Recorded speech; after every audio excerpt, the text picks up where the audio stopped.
primarily on gut, hormone, and heart health, basically the three pillars of metabolic health. I treat conditions like leaky gut or irritable bowel, as well as microbiome issues. For cardiovascular health, things like inflammation, elevated blood pressure, or cholesterol management problems. And then for hormones, there's a lot of imbalance that can happen, and there's a lot of transitions that occur over a lifetime. So we work with balancing hormones.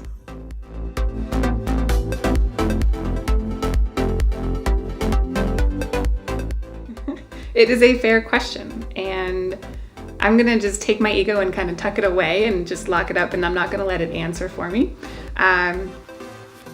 Similar to allopaths, which are traditionally trained medical doctors, naturopaths are required to attend a 4-year accredited medical university for their postgraduate study. And during that rigorous training, we are put through basic science boards as well as clinical rotations.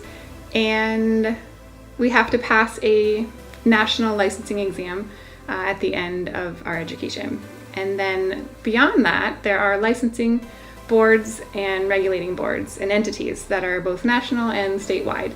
And their entire function is to serve the public and make sure that naturopaths are practicing within their scope based on their education. So they keep the practice of naturopathy safe within that scope. And they also require that naturopaths are licensed each year, and they have to follow continuing education requirements to maintain that license. There are definitely similarities between primary care medical doctors and naturopaths, because within the state health department, we are considered primary care physicians. So we are able to prescribe pharmaceutical agents, legend drugs. We are able to order diagnostic studies and interpret them, like labs and imaging studies. And we also order and preventative screening tests and follow care through someone's life over their decades.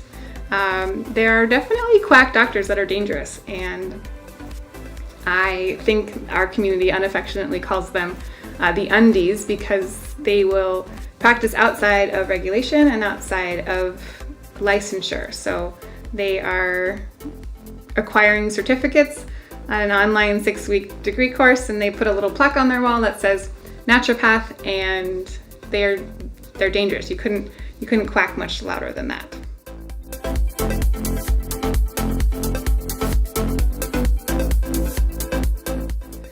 I try to ensure that each patient I work with and develop a doctor-patient relationship with has a existing relationship with a primary care physician. I like to serve as a secondary support advisor, someone who sits on their health board of directors and contributes to the information that they draw from to then make decisions on their health journey.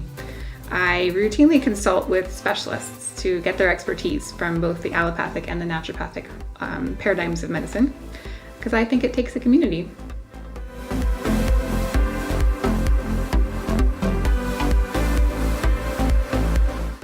It's only going to be as hard as you want it to be.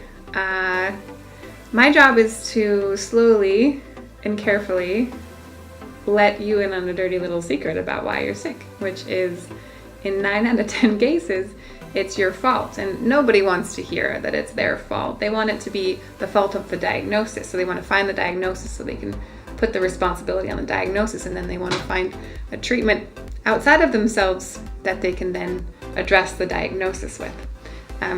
But really, there's 3 main reasons why people are sick: malnourishment, morbid matter in the blood, and a loss of vitality.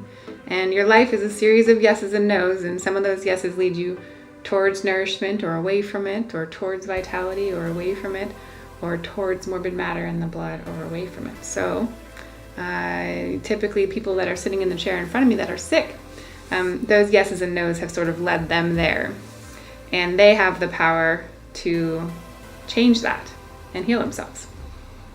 So it's my job to educate you so that you can make informed decisions as to what steps you need to take to understand your body and how your body wants to heal. I end up serving as a trustworthy witness. I am trying to create a space that is non-judgmental but allows for failure in a way that we learn from it. It's our best teacher. And we will meet you exactly where you are. So we're not going to try and overwhelm, but just take those steps that you feel are accessible. And I can say that the next yes that you say yes to in your health process is going to be your idea. And you're going to feel really good about that yes.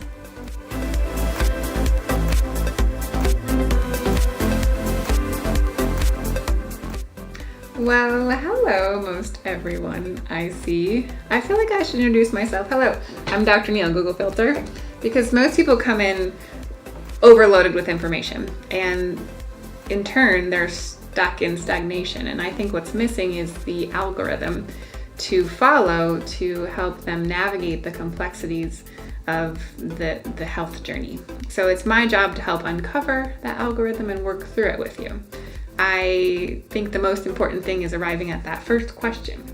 Once we have the clarity on that first question, then we navigate to a yes or to a no. And depending on the answer to that question, we move in this direction. The other information and possibilities on this side get to be left behind and just brushed off, and you can shed those, and that feels really good. And then the next question we arrive at, and we follow that algorithm down to a place of clarity, which is the most important and indicated next step for you right now in this moment.